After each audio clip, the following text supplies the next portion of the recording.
은혜 받으실 하나님의 말씀은 사무엘상 24장 20절로 22절 말씀과 26장 21절 말씀, 잠언 19장 11절 말씀입니다. 차례로 봉독해 드리겠습니다. 사무엘상 24장 20절로 22절. 보라, 나는 네가 반드시 왕이 될 것을 알고 이스라엘 나라가 네 손에 견고히 설 것을 아노니, 그런즉 너는 내 후손을 끊지 아니하며 내 아비의 집에서 내 이름을 멸하지 아니할 것을 이제 여호와로 내게 맹세하라. 다윗이 사울에게 맹세하매 사울은 집으로 돌아가고 다윗과 그의 사람들은 요새로 올라가니라. 사무엘상 26장 21절. 사울이 가로되 내가 범죄하였도다. 내 아들 다윗아, 돌아오라. 네가 오늘 내 생명을 귀중히 여겼은즉 내가 다시는 너를 해하려 하지 아니하리라. 내가 어리석은 일을 하였으니 대단히 잘못되었도다. 잠언 19장 11절. 노하기를 더디하는 것이 사람의 슬기요 허물을 용서하는 것이 자기의 영광이니라. 아멘. 금빛성가대의 찬양과 연주 후에 이대교구장이신 조수열 목사님께서 참된 용서의 축복이라는 제목으로 말씀 증거해 주시겠습니다. 영상으로 준비된 금빛성가대의 찬양과 연주에 감사드립니다. 사랑하는 성도 여러분, 사람은 감정의 동물입니다. 여러 가지 감정들 중에서도 미움이라는 것은 미움을 당하는 사람에게도 고통을 주지만 미워하는 사람 자신에게도 심하면 마치 창살 없는 감옥에 갇힌 것처럼 평생 고통을 주며 급기야는 파멸까지 초래하는 것을 볼 수 있습니다. 저는 살면서 배우자가 외도를 해서 그로 인한 배신감의 상처로 상대를 미워하고 원망하면서 술에 쩔어 살면서 자신의 인생을 비참하게 보내는 사람들의 이야기를 종종 들었던 기억이 있습니다. 가장 기억에 남는 이야기는 어떤 성도의 영혼이 천사에 이끌려 지옥에 갔을 때 주님께서 보여주신 한때 사랑받아 크게 쓰임받았던 일꾼이었다가 지옥에 떨어진 한 여성도에 관한 이야기였습니다. 그랬던 그녀가 한 번은 남편이 바람을 피우자 분노를 참지 못하고 남편과 상대 여자를 둘 다 총으로 쏴 죽여서 결국 지옥에 떨어져 냄새나는 구덩이에 갇혀서 영원토록 고통받는 모습으로 있는 것을 우리 주님도 바라보시며 눈물을 흘리며 안타까워하셨다는 내용의 이야기였습니다. 그러므로 이러한 미움을 버리면 마치 감옥에서 해방된 것처럼 참된 자유와 평안을 맛볼 수가 있습니다. 그뿐만 아니라 자신은 물론 자손에게도 축복을 가져다 줄 수 있다는 사실을 성경에서는 찾아볼 수가 있습니다. 본문 잠언 19장 11절의 말씀대로 노하기를 더디하는 것이 사람의 슬기요 허물을 용서하는 것이 자신의 영광이 되기 때문입니다. 본문 사무엘상 24장과 26장을 보면 사울왕이 택한 사람 3천을 거느리고 다윗을 죽이려고 쫓아다니다가 두 번씩이나 다윗은 하나님의 도우심으로 사울왕을 죽일 수 있는 기회에서 죽이지 않고 용서함으로 순간이라도 이에 감동한 사울왕이 다윗과 나누었던 대화의 내용들이 나옵니다. 한 번은 본문 사무엘상 24장에 보면 엔게디 황무지로 가는 길가에 있는 양치는 굴에서 발을 가리러 여기서 발을 가리러 굴에 들어왔다는 말은 사람이 용변을 보기 위해서는 쪼그려 앉아야 하는데 이때 부끄러운 곳을 가려야 하기에 이런 자세를 가리켜 표현한 말입니다. 근데 주로 아무래도 그런 자세에서는 어떤 공격을 받거나 하면 전혀 무방비 상태가 되겠죠. 이런 사울왕을 다윗은 죽이지 않고 가만히 겉 옷자락만 베어서 죽일 의사가 전혀 없음을 나타내고 나서 함께 대화했던 내용들이 나옵니다. 이때 본문 사무엘상 24장 20절에서 22절에서는 사울왕이 눈물을 흘리며 죽이지 않고 용서한 다윗에게 그의 선함과 의로움을 인정하면서 장차 다윗이 왕이 되면 자신의 후손을 멸하지 말도록 맹세하게 하는 장면이 나옵니다. 또 한 번은 본문 사무엘상 26장에 나오는 10황무지에서 사울왕이 다윗을 잡으러 왔다가 3,000명에 둘러 진친 곳에서 잠을 잘 때 다윗이 용사 아비새와 함께 들어가서 죽이지 않고 사울왕의 창과 물병만 가지고 가만히 나온 후 멀리서 사울왕을 불러 함께 대화했던 내용들이 나옵니다. 이때 본문 사무엘상 26장 21절을 보면 사울왕은 2번씩이나 거듭 자신을 죽이지 않고 용서하고 살려준 다윗에게 평소 쓰지 않던 아들이라는 호칭까지 써가면서 자신이 범죄했다고 잘못을 크게 인정하는 말까지 하는 장면이 나옵니다. 이렇게 사울왕을 중심에서 용서하고 죽이지 않고 살려준 다윗은 손해만 보았을까요? 물론 이후에 다윗은 사울왕이 근본이 변하지 않을 것을 알기에 결국 블레셋으로 망명하게 되지만 이후 선을 베푼 다윗은 블레셋 가드왕 아기스에게 은혜를 입어 시글락 땅에 평안하게 거하면서 항상 나가는 전쟁에서 승리하는 등 형통함을 받게 되는 것을 볼 수 있습니다. 또한 다윗은 원수인 사울왕을 용서하고 선을 행함으로 로마서 12장 20절을 보면 원수가 줄이거든 먹이고 목마르거든 마시우라 그리함으로, 이 말은 다시 말해 원수에게 은혜를 베풀게 되면 숯불을 그 머리에 쌓아 놓으리라 하신 말씀대로 얼마 안 있어 블레셋과의 전투에서 사울왕이 패하여 죽임을 당하는 일로 하나님의 심판이 나타나 모든 일이 잘 마무리되고 결국 유다 지파의 왕이 되는 것을 볼 수가 있습니다. 그런데 가장 중요한 것은 이렇게 다윗이 사울왕을 용서할 뿐만 아니라 그 후손까지 멸하지 않으리라고 맹약, 다시 말해 맹세하고 약속한 대로 사울왕의 자손 베냐민 지파를 어느 누구도 해하지 않고 선대했을 때 하나님께서는 놀라운 축복으로 갚아주십니다. 성경 역사를 보면 북이스라엘 또 왕조가 바뀔 때마다 가문에 속한 남자들은 다 죽임을 당했고 심지어 친구들까지 죽임당하는 피비린내 나는 숙청의 역사가 계속되는 것을 볼 수가 있습니다. 세계 역사도 보면 부자 형제지간에도 왕권 다툼에는 인정사정이 없고 잔인한 숙청이 벌어지는데 더욱이 원수같이 죽이려고 쫓아다녔던 사울왕의 자손들을 어느 하나도 죽이지 않고 선대했다는 사실은 대단한 일인 것입니다. 그 결과로 바로 다윗의 아들인 솔로몬 왕이 우상 숭배로 범죄하여 미리 경고하신 말씀대로 나라가 둘로 나누어졌을 때 나머지 다른 10지파는 분리되어 떠나지만 사울의 후손인 베냐민 지파만은 끝까지 도리를 지켜 유다 지파와 함께하는 것을 볼 수 있습니다. 또 바벨론 포로 시대에도 아각 자손인 하만의 쾌계로 유다인들 전체가 멸망당할 수밖에 없는 절체절명의 순간에 베냐민 지파 자손인 모르드게와 왕비 에스더를 통해 이스라엘 민족이 전체가 구원받는 은혜를 입게 되는 것을 볼 수가 있습니다. 또한 신약시대 예수님의 직계 제자는 아니지만 베냐민 지파인 사도 바울을 통해 신약성경 로마서부터 히브리서까지 13권을 기록할 정도로 주님의 복음사역에 큰 힘이 되었고, 또한 권능을 통한 복음사역도 왕성하게 이루어져서 이방인 선교를 통한 세계 복음화의 기틀이 마련되는 것을 볼 수가 있습니다. 물론 사도 바울은 어떤 핍박과 고난을 받아도 변함없을 그 중심을 아시고 이방인의 사도로 부르심 받은 귀한 그릇입니다.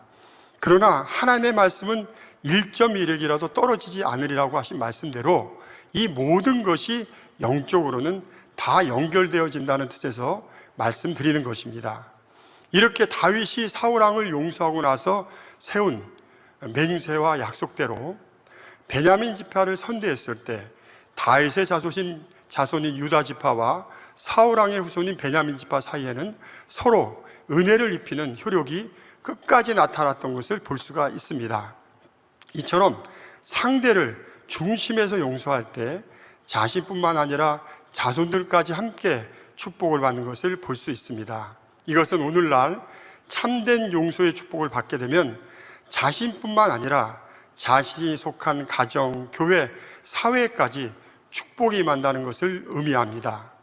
그럼 이러한 참된 용서의 축복을 받으려면 어떻게 해야 할까요? 참된 용서의 축복을 받으려면 첫째로 상대를 중심에서 진정 용서할 수 있어야 합니다. 다윗이 사울왕을 중심에서 용서했다는 증거는 죽이지 않고 살려준 것뿐만 아니라 나중에 사울왕이 전쟁에서 패하여 죽임당했다는 소식을 들었을 때에도 사무엘하서 1장을 보면 다윗은 자기 옷을 찢으며 백성들과 함께 저녁까지 슬피 울며 금식했고 사울에 대해서 애가까지 지어 부르며, 애가라는 말은 슬픈 노래라는 뜻이죠. 진정으로 애도했던 것을, 그런 모습을 통해 알 수가 있습니다. 이런 모습을 통해 다윗의 중심의 용서는 사울왕에 대하여 아버지처럼 섬기는 사랑과 긍휼의 마음에서 나온 것임을 알 수가 있습니다. 실제로 사울왕은 다윗에게 절친한 친구인 요나단의 아버지이기도 하며 자신의 아내 미갈의 아버지인 장인이었기에 아버지처럼 진정 사랑하고 섬기는 마음에서 나온 것입니다. 친구 아버지도 아버지라 부르며 또 장인어른도 요새는 아버님으로 부르는 것처럼 말입니다. 우리는 말씀을 통해 용서가 무엇인지 너무 많이 들었기에 말과 혀로만 사랑하지 말라는 말씀대로 머리로는 쉽게 용서한다고 말할 수 있습니다. 그러나 중심의 용서는 어떤 일말의 감정도 남지 않고 한 영혼으로 바라보기에 긍휼과 자비의 마음만이 남게 됩니다. 저는 얼마 전 유튜브 영상에서 용서에 대한 아름다운 이야기를 접할 기회가 있었습니다.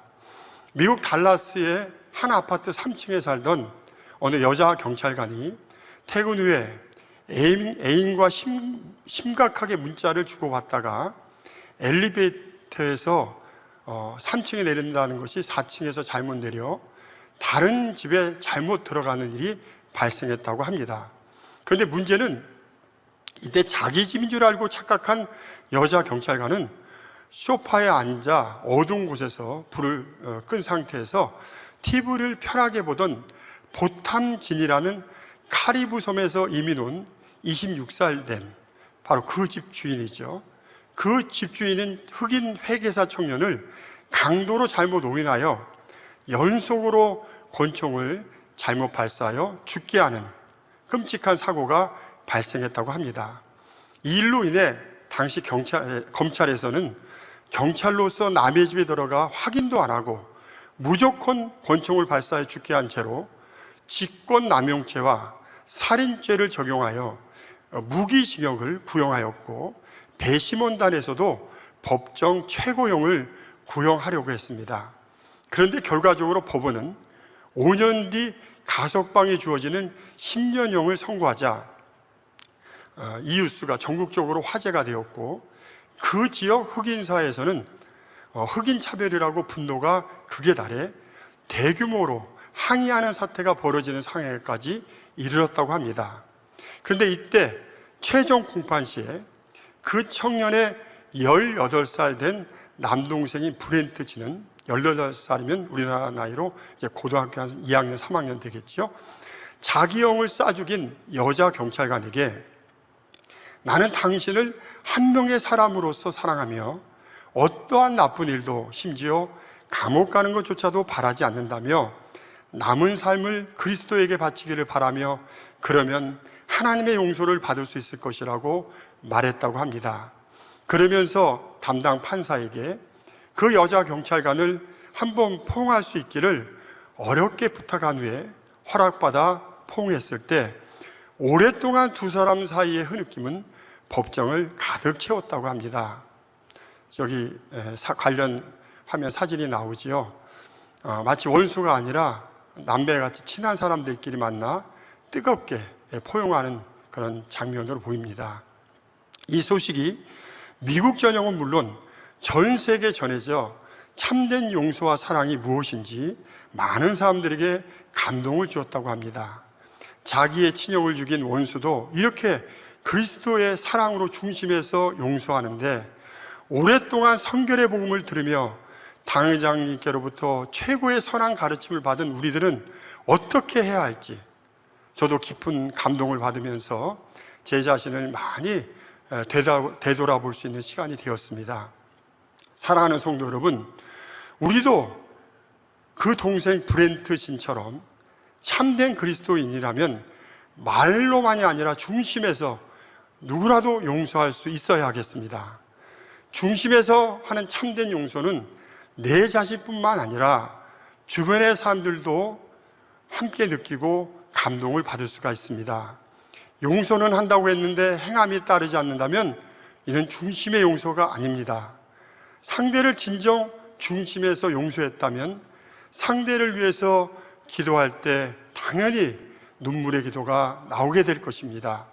고린도전서 13장 5절에 사랑은 악한 것을 생각지 않는다는 말씀대로 진정 사랑하고 용서한다면 상대의 잘못이 떠오르거나 조금이라도 서운한 감정이 들지 않게 되고 오직 사랑과 긍휼의 마음만 가득할 것입니다.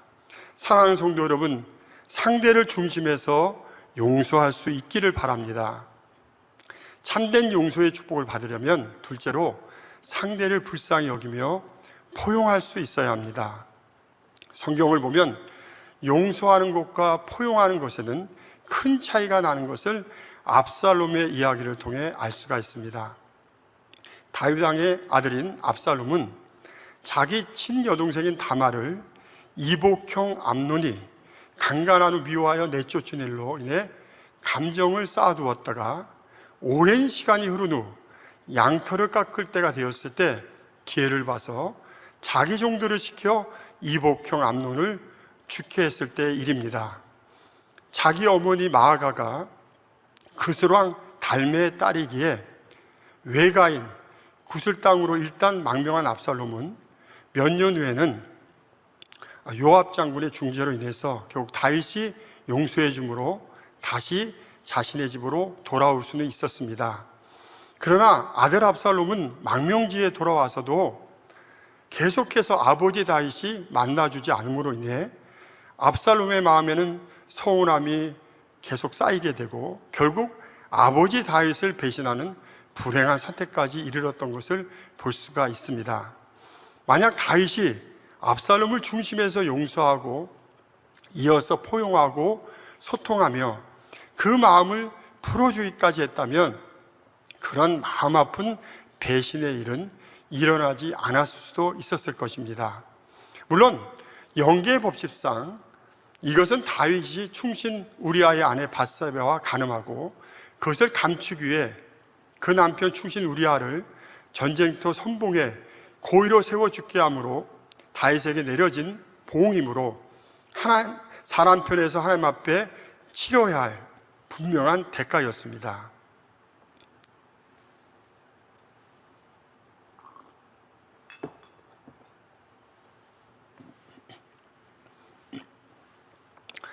또한 인간적으로도 다윗이 압살롬에게 얼굴을 비추지 않았던 이유도 자녀들끼리 간음하고 살인하는 모습을 보며 차마 누구의 편을 들기도 어려웠고 또 압살롬을 봤을 때에도 죽은 큰아들 암논이 떠올라 괴로워서 그렇게 멀리했을 가능성도 있습니다.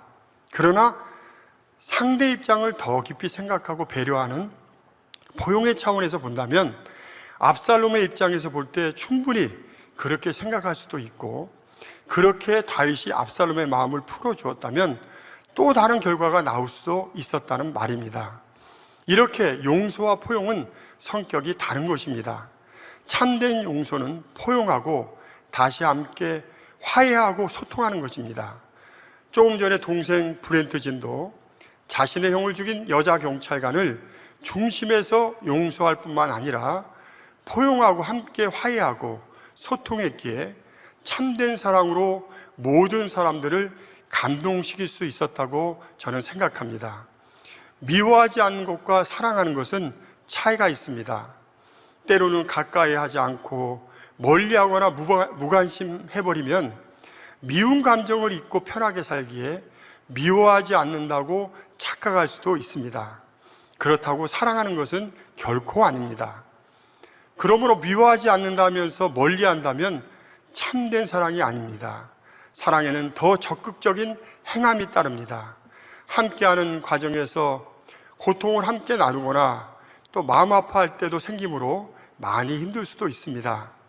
그러나 이런 과정에서 사랑은 더 깊어지고 포용하고 화해하고 소통함으로 참된 사랑이 이루어지는 것입니다. 진정 사랑한다면 상대를 가까이 하고 싶은 것입니다. 더더욱 상대를 중심에서 용서하고 불쌍히 여긴다면 상대가 너무나도 안타깝기에 그냥 힘든 상태로 놔두고 싶지 않고 긍휼과 사랑을 베풀 수밖에 없게 됩니다. 친누이 다말을 강간하고 무책임하게 쫓아버린 이복형 암논을 복수하여 죽게 한 압살롬은 죄를 지은 후 결국 용서는 받았지만 그동안 친하게 지냈던 형제들과 주변 사람들과 멀어지고 혼자서 얼마나 마음이 무겁고 힘들었겠습니까? 성경에는 그런 모습들이 잘 나와 있습니다. 물론 다윗이 압살롬을 불러서 가까이 하지 않았다고 결코 죄는 아닙니다. 그러나 아들 압살롬의 입장을 더 깊이 생각했다면 얼마나 측은하고 가엾을까 하며 안타까운 생각이 들었을 것이고, 더 깊은 성과 긍휼의 차원에서 보면 그런 상황에서 더 따뜻한 사랑과 관심을 베푸는 것이 참된 아버지의 사랑이라 할 수 있었을 것입니다. 그래서 아버지 하나님과 교통하며 더 깊은 성과 긍휼의 차원을 깨달을 수 있었던 다윗 왕은 아들 압살롬이 죽은 후에는 자신의 부족함을 마음 아파하며 내가 너를 대신하여 죽었다면, 내가 죽고 네가 살았다면, 이런 말이죠. 모든 것을 자신의 탓으로 돌리는데 마치 어진 부모들이 자식들이 잘못하면 자신들의 부족한 탓으로 돌리는 것처럼 그렇게 표현하는 모습을 볼 수가 있고, 이어서 내 아들아 내 아들아 하며 슬피 울며 안타까워했던 것을 볼 수 있습니다. 물론 그를 죽이지 말도록 요압 장군에게 부탁하면서까지 기회를 주었지만 결국 그가 회개하지 못하고 죽음으로써 기회를 영영 놓쳤으므로 슬퍼서 오열했다는 것은 분명한 사실입니다.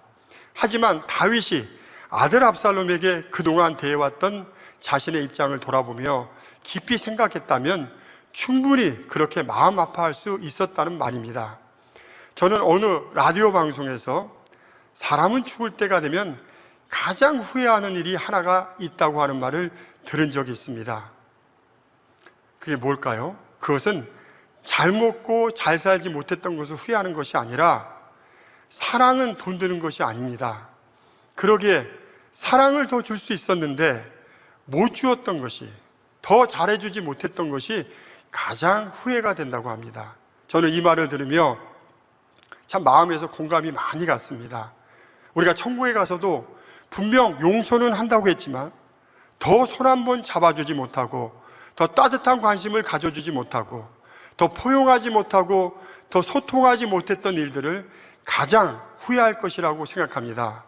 물론 지금은 나름대로 이유가 있다고 하겠지만 얼굴과 얼굴을 맞대고 온전히 모든 것을 알게 된 천국에 가면 모든 것이 내가 더 온전한 사랑과 선이 부족했기에 더 사랑하고 포용하고 화해하고 소통하지 못했다는 것을 인정하며 안타까워하며 후회하게 될 것입니다. 사랑하는 성도 여러분, 우리 모두 천국에 가서 후회할 일들을 조금 더 만들지 마시기를 바랍니다. 진정 중심에서 용서했다면 포용하고 화해하고 소통함으로 참된 하나님의 사랑을 실천하시기 바랍니다. 참된 용서의 축복을 받으려면 셋째로 겸비하게 자신의 잘못을 인정할 수 있어야 합니다. 본문 사무엘상 26장 21절을 보면 사울 왕이 다윗의 중심의 용서를 받을 수 있었던 가장 큰 이유는 다윗도 긍휼과 사랑의 선한 마음으로 먼저 용서하여 죽이지 않았지만 사울 왕 자신도 그런 다윗 앞에서 눈물을 흘리며 자신의 범죄를 인정하며 대단히 잘못했다고 용서를 구했다는 사실입니다. 조금 전에 형을 죽인 여자 경찰관을 동생이 용서하며 포옹했을 때 그 경찰관도 오랫동안 큰 소리로 흐느끼며 자신의 잘못을 뉘우치는 모습에서 동생뿐만 아니라 그 모습을 보고 또 그 소식을 들은 많은 사람들도 중심에서 그 경찰관을 용서하기를 잘했다고 아마 생각했을 것입니다. 그런데 만약 그 경찰관이 그런 모습이 아니라 아무런 반응도 없이 무덤덤한 모습을 보였다면 용서를 베푼 그 남동생이나 또 그것을 보고 들은 많은 사람들이 어떻게 생각했을까요? 아마 양심 없다고, 회개 자세가 전혀 안 됐다고 많은 사람들이 생각했을 것입니다. 사람들은 용서받기를 바라는 마음이 있지만 자신의 잘못을 중심에서 겸비하게 인정하며 용서를 구하는 데는 인색한 것을 종종 볼 수가 있습니다. 물론 체면이나 자존심이나 또 내성적인 성격으로 또는 피해의식과 같은 정신적인 트라우마로 그렇게 못한다고 하는 것을 이해할 수도 있습니다.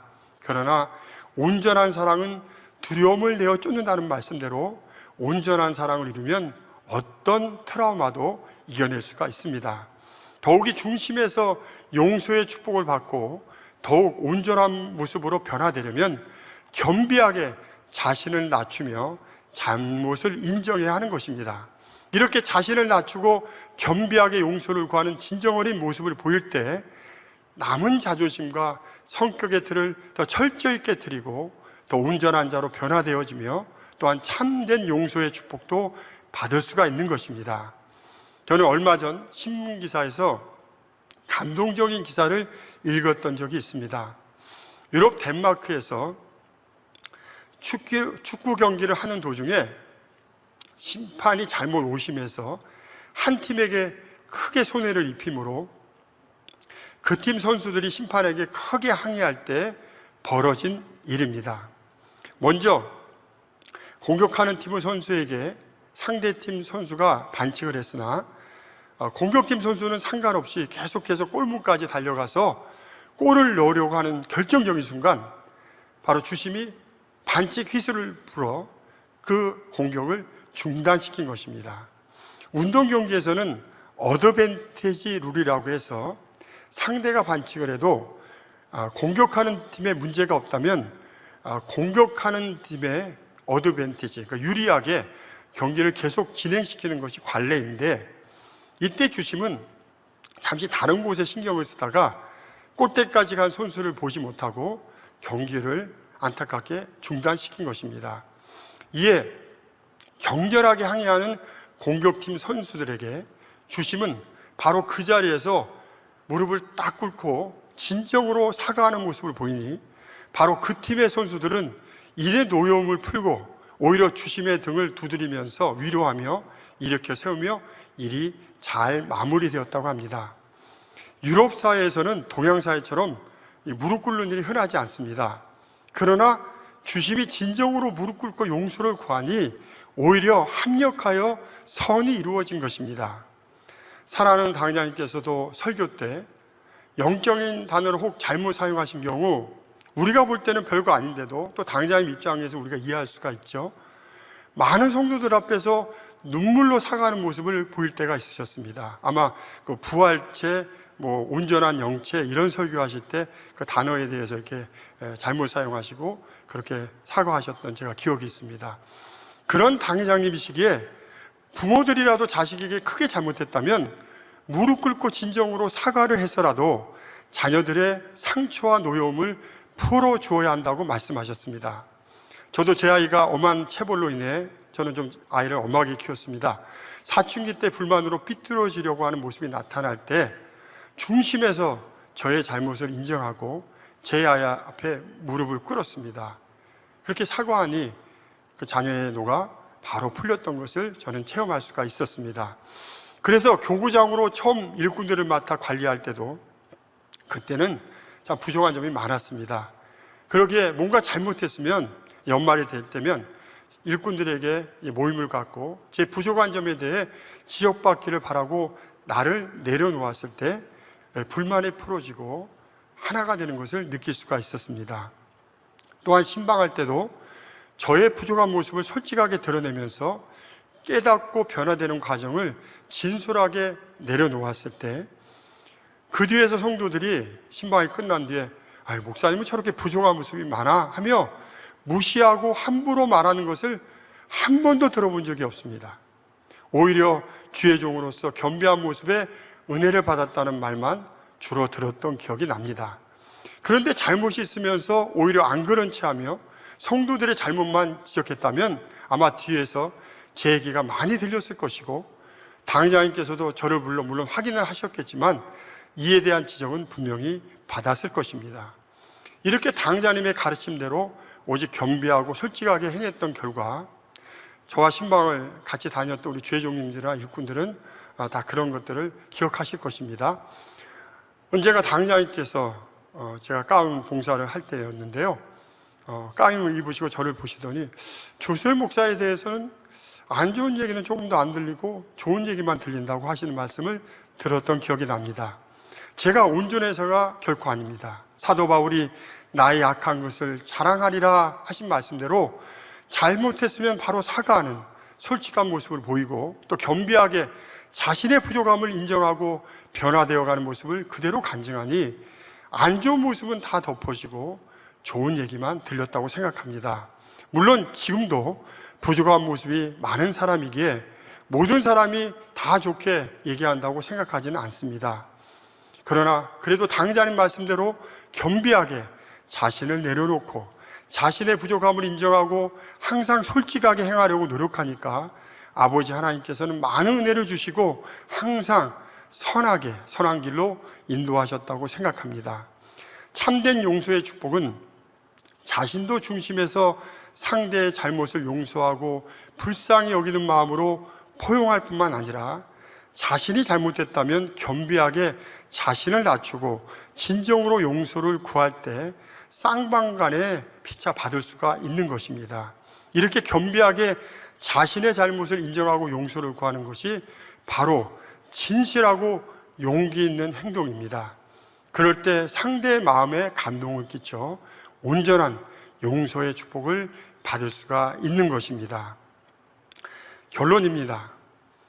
참된 용서의 축복을 받으면 자신뿐만 아니라 자손들까지 함께 축복을 받을 수가 있습니다. 그래서 다윗이 사울 왕의 죄를 용서할 뿐만 아니라 자손들까지 멸하지 않겠다고 맹세하고 약속한 대로 사울의 후손들을 선대했을 때 그 결과 아들 솔로몬 왕이 우상 숭배로 범죄해서 나라가 둘로 갈라졌을 때 사울의 후손인 베냐민 지파만은 유다 지파와 끝까지 함께하는 축복을 받는 것을 볼 수가 있습니다. 또한 바벨론 포로 시대에도 아각 자손 하만의 계계로 유다인들이 멸망당할 위기에 놓였을 때 베냐민 지파인 모르드게와 왕비의 에스더로 인해 이스라엘 민족 전체가 구원받을 수가 있었습니다.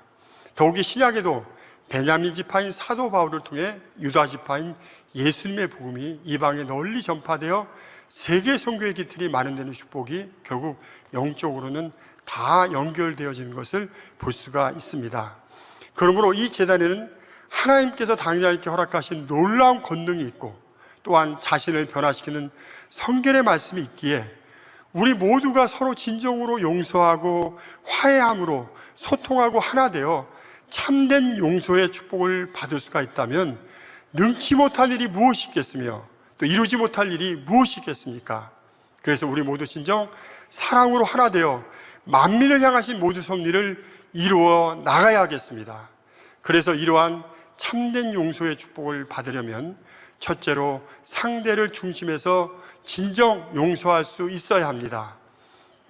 둘째로 상대를 불쌍히 여기며 포용할 수 있어야 합니다. 셋째로 겸비하게 자신의 잘못을 인정할 수 있어야 합니다. 그럴 때 참된 용서의 축복을 받아 자신뿐만 아니라 가족과 교회와 사회, 속한 모든 곳에서 풍성한 축복을 받고 또한 온전한 성과 사랑을 이루어 후회할 것이 없는 자가 되어 천국 새 예루살렘에서도 해와 같이 빛나는 자에 모두가 들어가시기를 주님의 이름으로 기원드립니다.